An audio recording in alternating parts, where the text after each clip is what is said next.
Shalom to everyone. This week we are going to do a different type of teaching where we are going to look at the subject of Jacob's trouble, which we can find a piece in every Parashat sections in Vayeitzei, Vayishlach and Vayeishev. Now in the 50 chapters of Genesis, we see that the life story of Jacob is written in 25 chapters.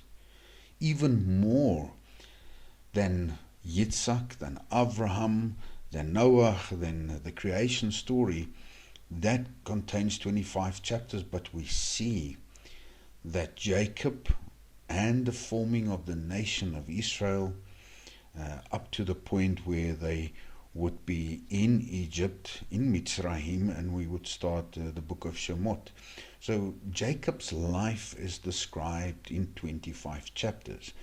Now, why would we call it Jacob's trouble? We actually see that the term Jacob's trouble we find in the book of Jeremiah 30 verse 7.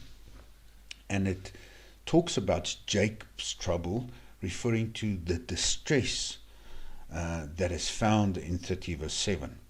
Now we know that the chapters 30 to 33 is a book of prophecy speaking about the future and hope of the exiled nation of Israel. And we see that some of those prophecies has been fulfilled, is being fulfilled, and needs to be fulfilled. And if we look at the specific verse of Jeremiah 30, it refers to, in verse 7, that there is none like it. It is the time of Jacob's unequaled trouble. So Jeremiah refers to the future of the nation of Israel and the future of before the coming of the Mashiach as an unequal time of Jacob's trouble. Now my question would be, why would it suddenly then refer to Jacob's trouble, and where would I find about Jacob's trouble?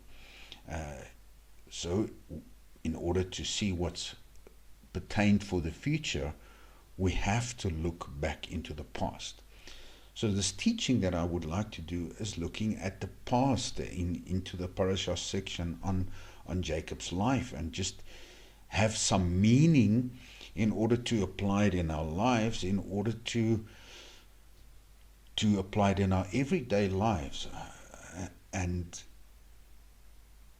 the principle of how did Jacob manage his distressed time on what is written in Genesis, we would need to apply in our own lives. So we see that the reference of Jacob's trouble is a physical Jacob's trouble, a distressed life of Jacob in the past, and the lessons that we can learn out of these parasha sections. It's something that we can implement a lot in our lives now and also for the future. And even if it's not in our time where we would see it, it is our responsibility for these lessons that we learn to impart onto the next generation, to keep the next generation's hope, and to teach the next generation to be prepared for the future. So if we actually have to look at Jacob's life story and struggles, we would see that in the Torah text, the reader is really able to identify with the humanity of Yaakov.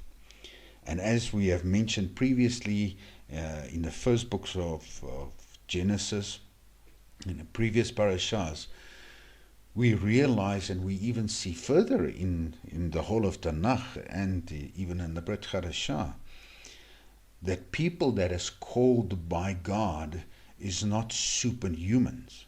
God has taken and calls many people with flaws, if I can call it that way, with shortcomings, in order for us as readers to be able to identify with the people that we read in the text. Now, if we read in this 25 chapters, I can almost relate to some of the things within his life, saying that even in my own life I might have dealt, or I deal with some of these issues. And thank God, not all of these issues, because if I had to deal really with all of these issues that Jacob has dealt with, I'm not sure I would be able to survive the saga.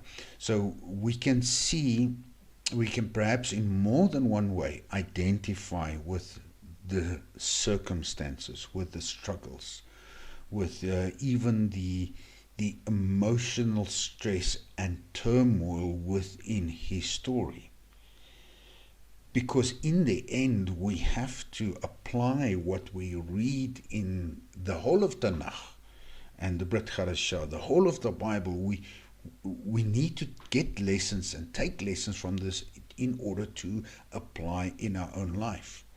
And how much more today that we see an emotional stress and turmoil in so many people. If it's not war, it's an economical collapse. It is health. There's so many things that happened in the last 5 years of humanity that has really it's been a emotional stress and turmoil. And in modern times, these struggles might have a different type of appearance than what we read in the book, in the 25 chapters of Jacob's struggle. But in the essence, it's the same type of struggle or distress. It's maybe packaged a bit differently. It might be called a bit differently. Our Egypts might be different. I've referred so many times that I feel I am still stuck in Egypt. That we are under a slavery. Now it's a slavery of systems, of things that just binds us and provides this emotional stress and struggle in our lives. And therefore, it's so easy to read this and to identify with these things in Jacob's life. And therefore, Jeremiah uses the struggles and distress in order for us to be able to relate to that, not just in the past, but in our current situation, but in the future to come. So if I have to even ask a few questions in my own life, and specifically if I read the story of Jacob, I just have a few questions. But how did Jacob manage these things? How did Jacob manage to keep standing in a time when his circumstances was declining into darkness? It was from the one hurdle to the next hurdle. Was just one issue from another issue to another issue. And I think it's human nature that we would like to overcome a problem and then after that never deal with that type of problem. We've overcome it, and therefore it is plain sailing forward. But we see in the example of Jacob's life, this is not a destined life for a believer or for a person called by God. That our lives will be constantly in a development phase and a turmoil phase and emotional stress. My question would be is, how do we keep standing? How do we spiritually keep standing an environment that's declining into darkness? And if we have to refer to even our social structures, what we see on the internet, how people act, and just in general, we can admit that it's in a declining into darkness. And how did Jacob manage to stay spiritually strong in this ever deteriorating society? And we see people dealing with so many different issues, emotional issues. We see so many things that substance abuse is perhaps on the utmost high, and even growing dramatically. Substance on every type of substance abuse, in order for people to make sense and deal with this deteriorating environment that we are in. And how do we stay mentally, and how did Jacob just mentally stay strong with all these things that happened in his life?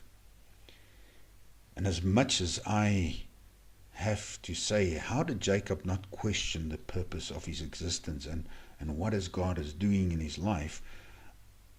I am the first one to say that many times in my life I have asked the question, but God, what is this purpose? What is the purpose of my life? What do I have to do? And so many questions. And we read in this 25 chapters something very interesting that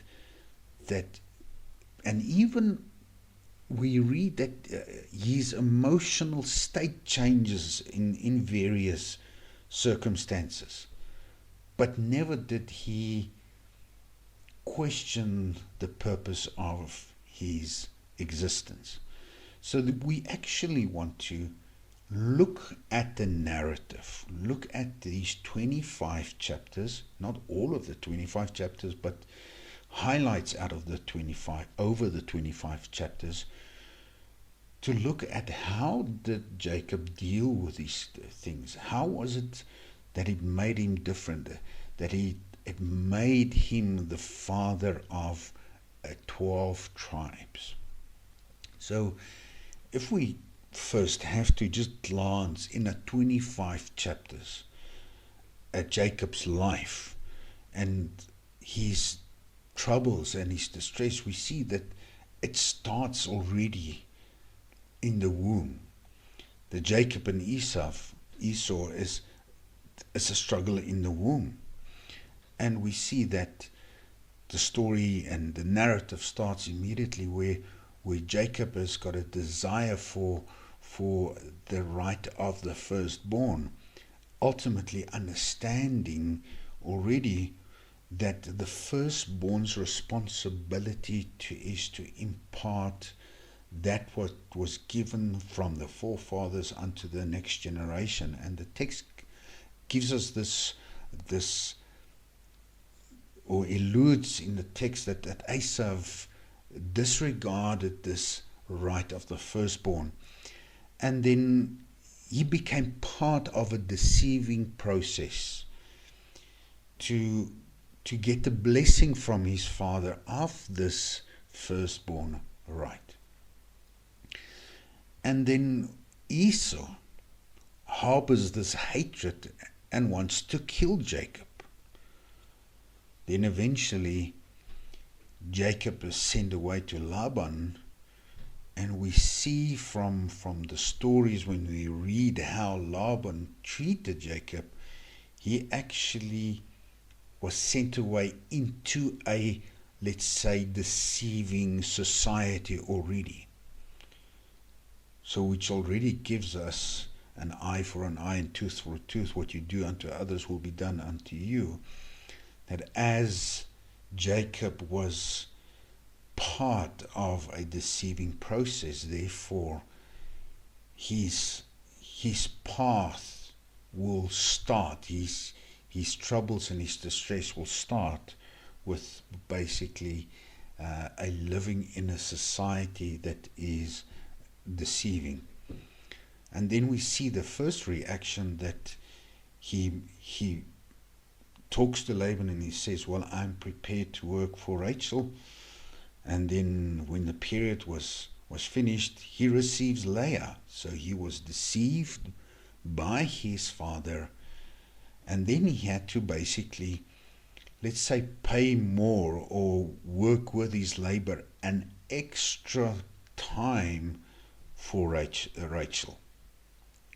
So we see that the stress just continues from one level to a deeper level, and it is just a declining society, and it's just based upon the society of this Laban that was deceiving, and we can see where that came from.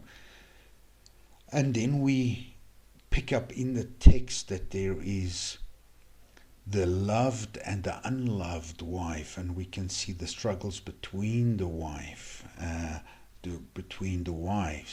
And why I mention that is because immediately when you are faced, or when you are part with this scenario, it becomes a part of a struggle in Jacob's life. We see that Jacob needs to work for himself now. He needs to work for his own household. He's worked for Rachel, he's worked for Leah, and now he needs to work for himself. And we see in the text when Laban meets Jacob, or even when Jacob speaks to Rachel and Leah, he says, "Your father has deceived me and have changed my remuneration multiple times." Because he needs to work for himself, but constantly he is deceived by Laban. And eventually it comes to a point where he sees and he realizes that the sons, and even Laban changed towards Jacob, and therefore he flees from Laban. And after the whole scenario of this fleeing from Laban, Jacob is ready to cross the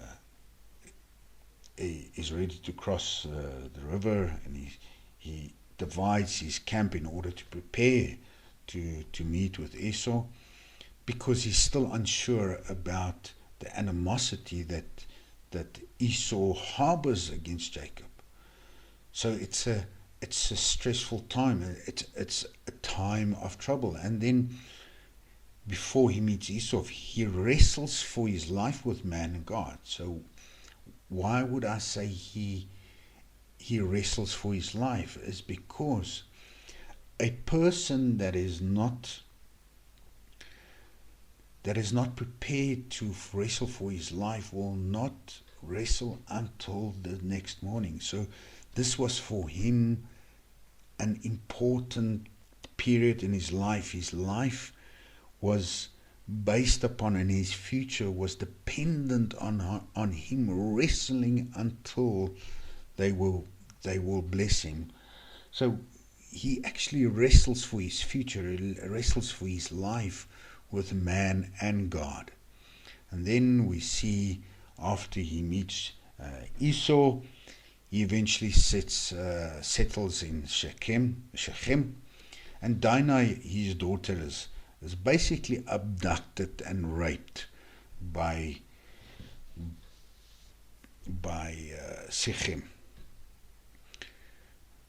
And Simeon and his sons, Simeon and Levi, they killed the men of the city, placing even more distress on Jacob. So Jacob said to Simeon and Levi, "You have ruined me, making me a stench to the inhabitants of the lands, the Canaanites and the Perizzites."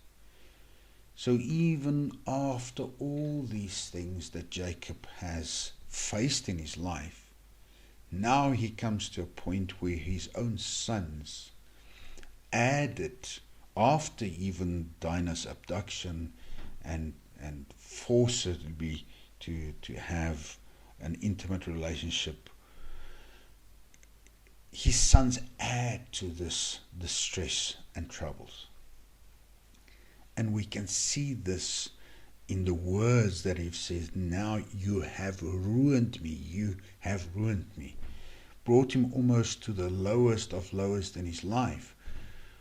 But us as readers, we know that there is still lower bits in his lives to come. And therefore Jacob moves to Bethel, and his beloved wife, Rachel, gives birth to Benjamin, and then she dies in childbirth. So now he has to face the death of his beloved wife, which he worked for and then was deceived, and he had to work an extra time. And eventually he would have Yosef and Benjamin born from Rachel, and then she would die in childbirth. And then we see the Torah portions carrying on with the rivalries of the brothers with Yosef. So now we are entering into a different type or another phase of distress and Jacob's trouble.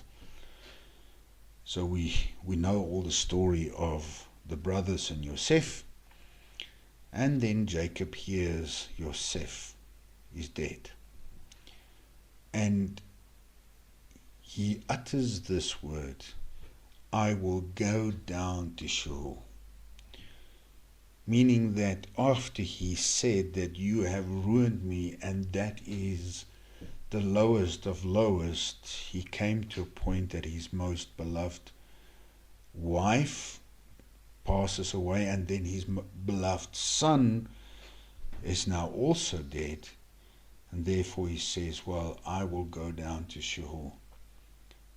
My life is now dead. I will go down. And we could see in the text, and we will see even in the way that the text uses the names Yaakov and Israel, interchangeably, indicating that the name of Jacob was changed to Israel because he was a changed man.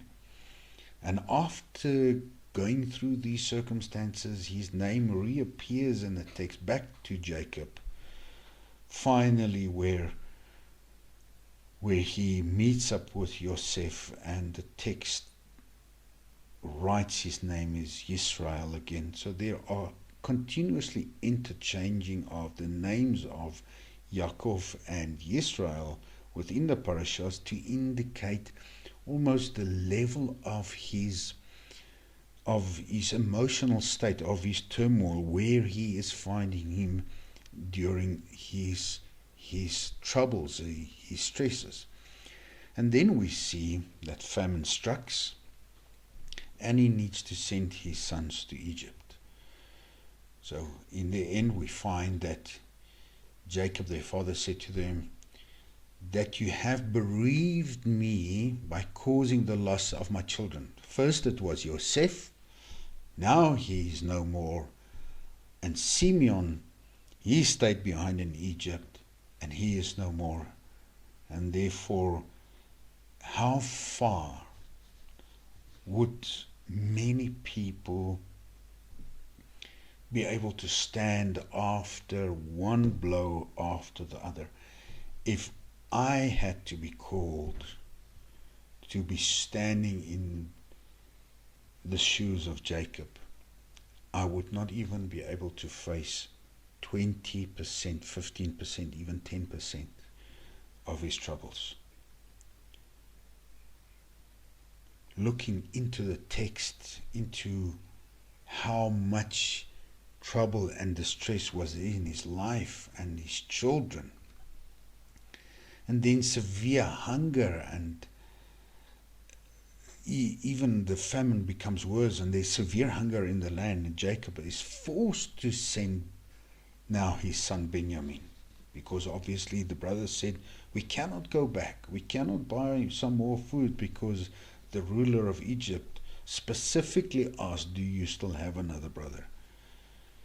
And therefore, at the lowest of the lowest, losing Yosef, first losing Rachel, and then Yosef, and then Shimon, and now he has to give up Benjamin.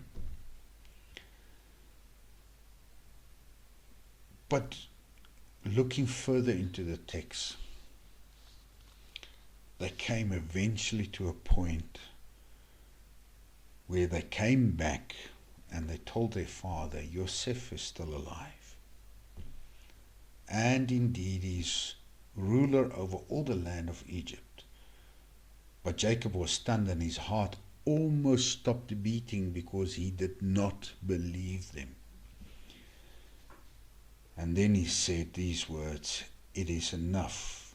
Yosef, my son, is still alive. This is enough for me to know that my son Yosef is still alive.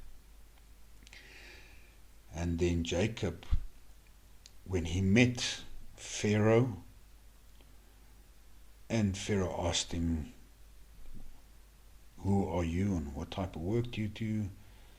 Jacob answered Pharaoh, the years of my pilgrimage are 130.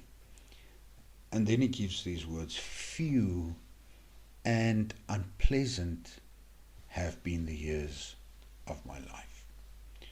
So we can see at the end of the book of Bereshit, we see in Jacob's own words that few and unpleasant have been the years of my life. Now we as readers are able to stand back because the narrative does not stop by the end of Bereshit, the end of Genesis. But we see 12 sons raised to become a nation born into slavery. And we see this nation coming out with a strong hand, with a redemption out of Egypt. So if we had to focus only on Jacob's life and on the troubles on Jacob's lives, we might be able to get despondent and be stuck in a circular distress, emotional turmoil. But as a reader, we can see that his life, that Jacob's life was the basis of a much bigger plan within God's plan for humanity, as we can say. And therefore we have to remind ourselves sometimes, and we have to constantly remind ourselves that God has got a purpose for everything, even if it's at the lowest of lowest. There is a plan. God has got a plan, and He is in control. So if we have to go back and look now at certain verses and look at Jacob's reaction and look at some of these things, we see that in Parashat Vayeitzei, we watch as Jacob sets off in a very difficult journey. He has to leave his mother and father, and we know for 20 years plus, he leaves his mother and father. And it's not the same as it's today, that we have WhatsApp video calling and we have many ways of communicating. It was an absolute difficult journey because he left his life behind, and afraid for his life at the hands of his murderous, angry brother Esau. Jacob needs to head for the land of Haran, where he needs to find a wife. Now, facing this long journey to a place he has never been to, not knowing what awaits him, we see in the narrative that he lays down and sleep, and in this famous dream with a ladder that ascends to heaven, and angels going from the bottom of up and down, which is a different teaching in itself. God talks to him and comes to Jacob and promises to protect him with these words, saying, remember, I am with you. Now, the first Hebrew word here is vehinei. It's not just about remember, but hinei is almost behold, and behold, anochi imoch, or imach. Remember, I am with you. Remember, Jacob, remember, as if telling him that there will become times that it is so dark that you would forget. Therefore, behold, I am with you. Remember, I am with you. I will protect you wherever you go, and I will bring you back to this land. So remember this. So that was God's promise. And then in chapters 28, we see something completely puzzling, that Jacob makes now a vow to God, saying, if God remains with me. But we have to go back to the slide, the previous slide. We see that God says, remember, behold, remember, I am with you. And then he makes the statement, Jacob makes the statement, if God remains with me. Now, did he forget that God said, I am with you? Or what is the writer trying to tell us? Why did Jacob say then, if God remains with me? God just promised he will remain. And now you are turning around and you say, if God remains with me. And we see that in the commentaries, there is something odd about Jacob's vow.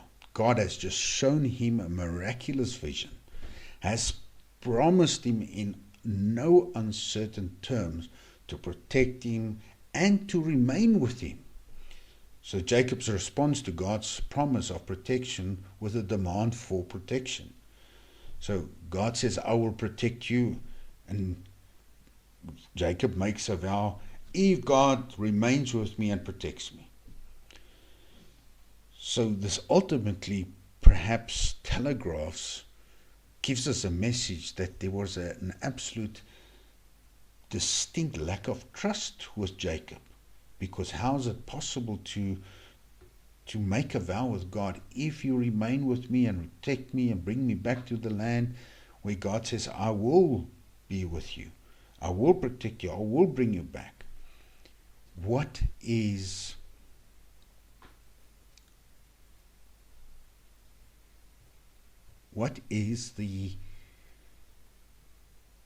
the writer trying to tell us? Is there something that is lacking within Jacob, or is there something else?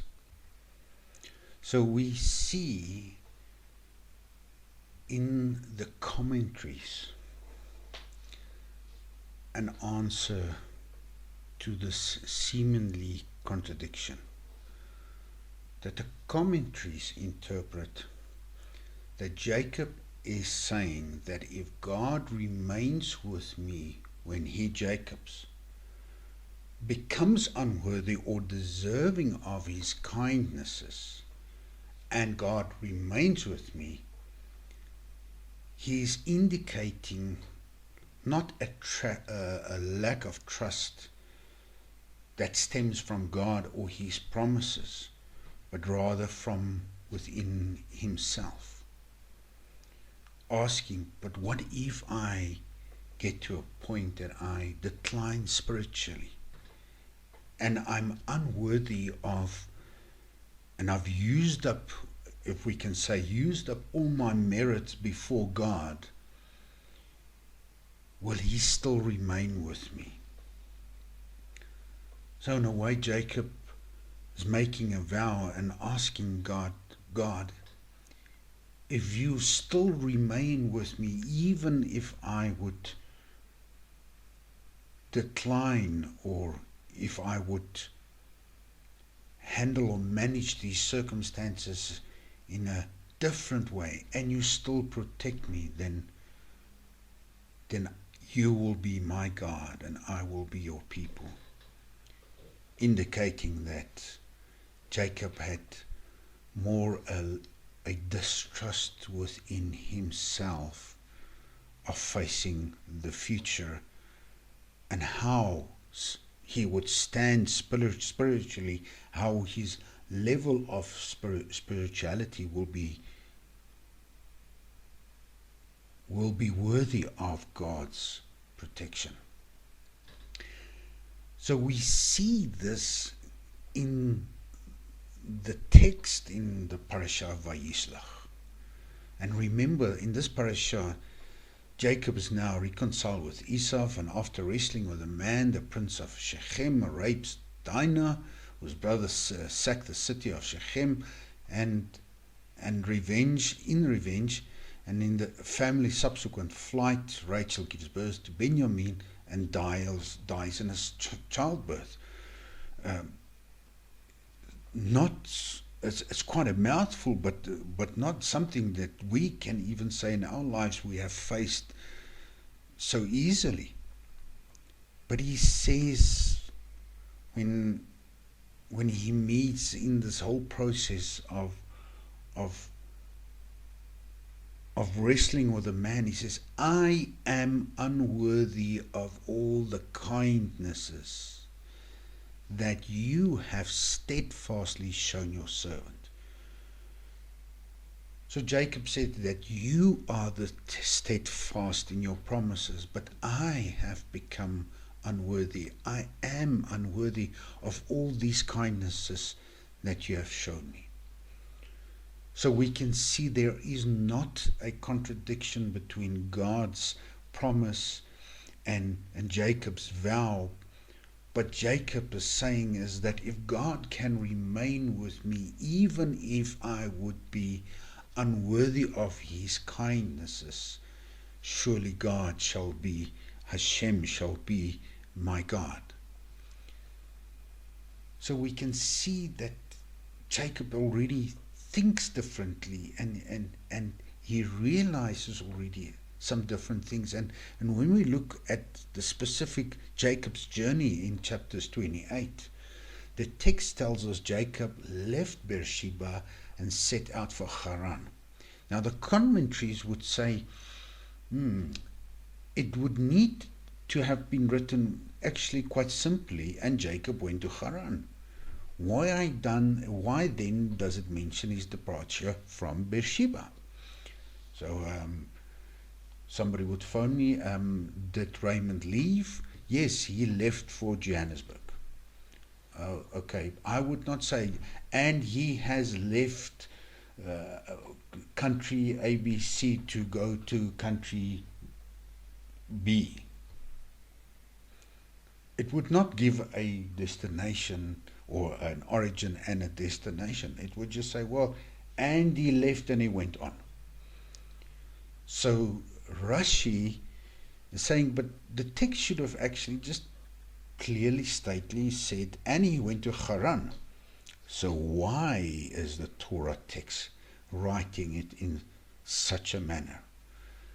And then the answer comes that is written in Genesis Rabbah 68 verse 6 in a commentary, but it intends to tell us that the departure of a righteous person from his city makes an impression.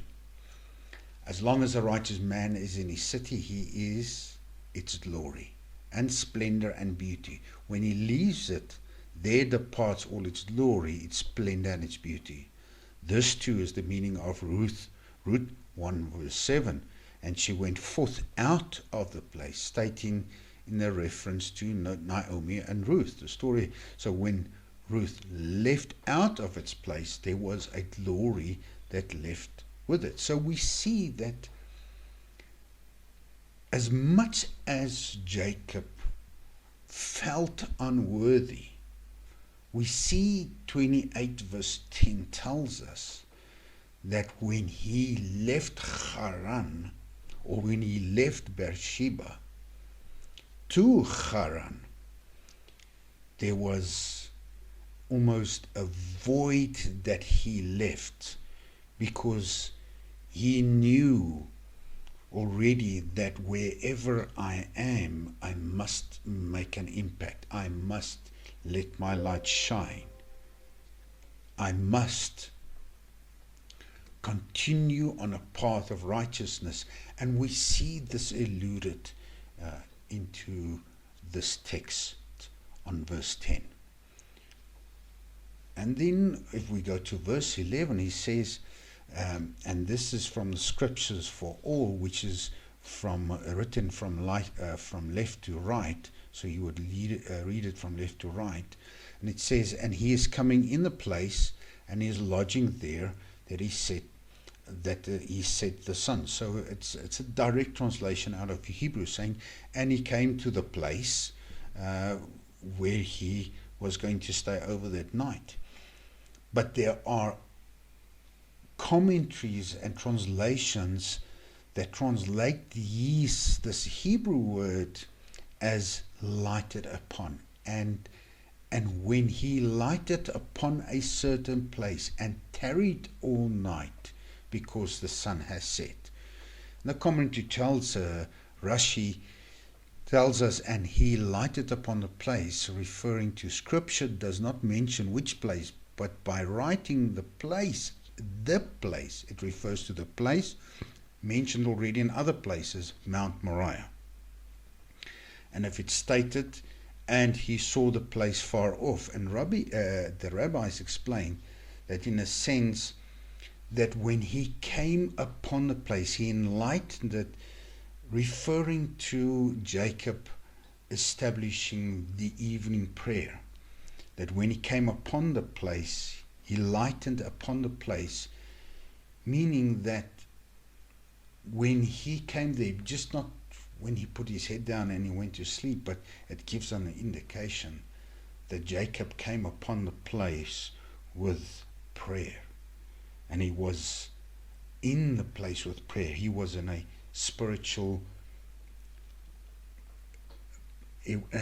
mind and a prayerful mind, giving us the indication that Jacob was in a prayer mode, that he was in a prayer life.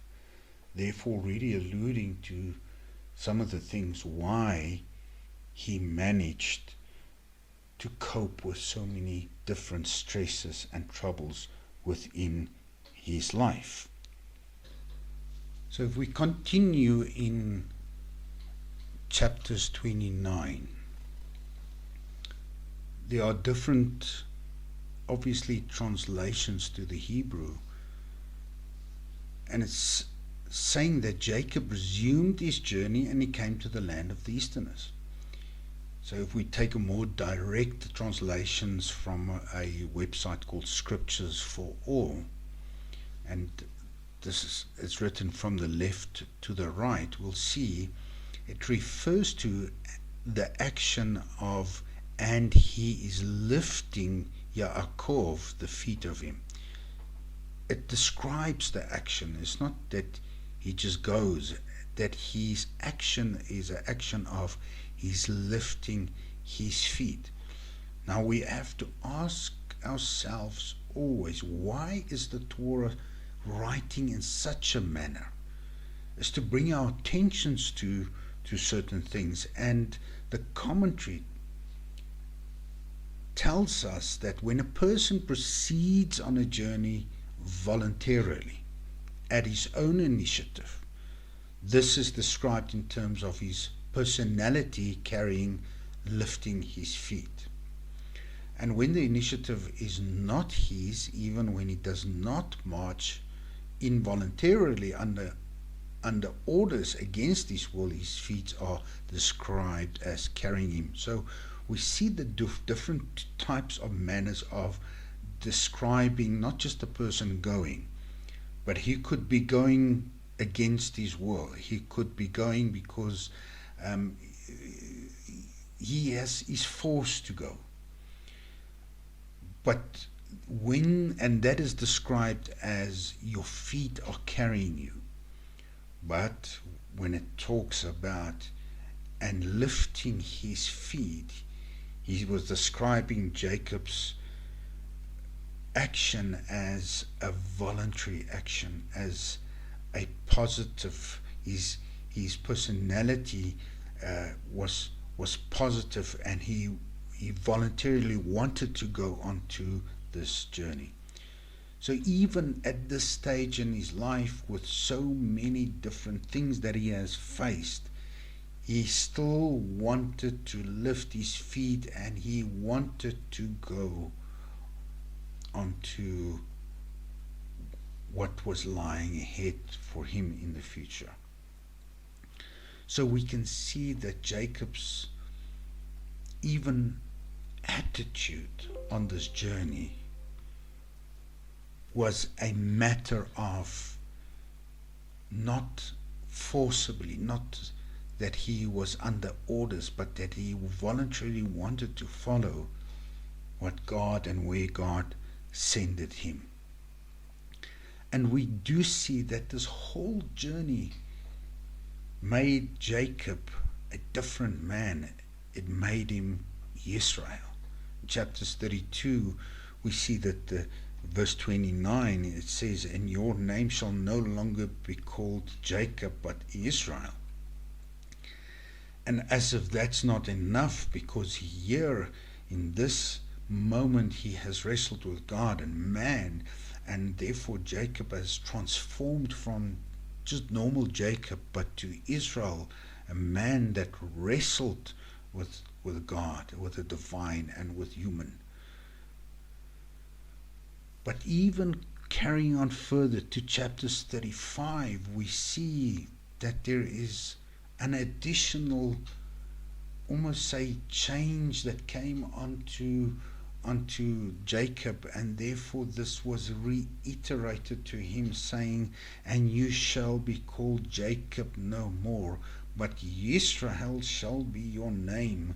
Thus he was named Israel. So we understand that the text tells us that Jacob's troubles was not just a journey of struggles, but it was a journey of change. And therefore, within difficult circumstances, within struggles, there is a change in Jacob and also in us. Therefore, we should have the attitude of lifting our feet, and not by the term carrying our feet. That we should almost be willingly want to go into the struggles and processes of change. And we see that the change in Jacob is so significant, because when he tells in this verse 8 that I am verse 11, that I am unworthy of all thy kindnesses that you have steadfastly shown your servant, he makes the statement that with my staff alone I crossed this Jordan. I was alone. I only had my staff, and I had my promise from God, and I crossed this Jordan. But now I have become two camps. As if Jacob is realizing that when he went and when he came back, he had much more, but it was not because of himself. And for this he said, I am unworthy of this kindnesses that you have steadfastly shown your servant. The text doesn't give us a lot of information further than Jacob's emotional circumstances, but if I had to imagine a lot of things, he had to bite his tongue in various circumstances. We do not read in the text that he complained to Laban. The first time that we read about his complaint is when he spoke to his wives, Rachel and Leah, talking about their father. And then eventually when Laban confronted him, he said to him, but you have changed everything that you have said multiple times. You have you have asked it from my hand if I have lost, if there was any of the animals killed when I was there. So we don't see him complaining a lot except those 2 times. So we see a man that was changed, and now we see the verse telling us that with my staff alone I crossed Jordan, but now I have become 2 camps. With the grace and the kindnesses that you have steadfastly shown your servant, I have become 2 camps. So we can see, to answer our questions, how did Jacob manage this? We firstly see that Jacob did not forget God's promise. He did trust fully in God's promise. And Jacob even knew that if he was unworthy, if he had even the doubt in himself, Jacob knew that we are actually never worthy of God's promises and kindnesses. It is a gift. We cannot earn the promise and the kindness, the chesed, and the grace and the mercy from God. It is absolutely a gift. Hence the fact that he said, and now we are 2 camps, that it is a gift. He knew that wherever he went and wherever, in whichever circumstances he was, there needed to be a light in the world. And he lighted upon the place wherever he came. Whenever he came into a place, that his prayer life would impact that place. And whenever he left that place, there will be a glory that left with him, because he lighted upon the place. And you have to make an impact wherever you go, despite your circumstances, despite the struggles and the difficulties. No matter how difficult, we have to be ready to lift your feet when God calls. And we see this with Jacob, even when there was a famine and the circumstances were so difficult, and he had to send eventually Benjamin. And when he went to see his son Yosef, he lifted his feet. No matter how difficult the situation, we have to be ready to lift our feet and not let our feet carry us. And then lastly, we should never forget where we came from. And he did not forget. He started with nothing. And the only thing that he needed is the promise of God, I will be with you. And if there's one thing that we can learn from Jacob's troubles for now and in the future, no matter our circumstances, no matter how we feel, if we stand on the promise that he will be with us, then we would be able to endure. And with that, I would like to wish you shalom aleichem, peace be upon you. And I would want to wish peace upon the nation of Israel and everything that's happening in Israel. Oseh shalom bimromav, hu ya'aseh shalom aleinu, ve'el kia Israel b'yamru.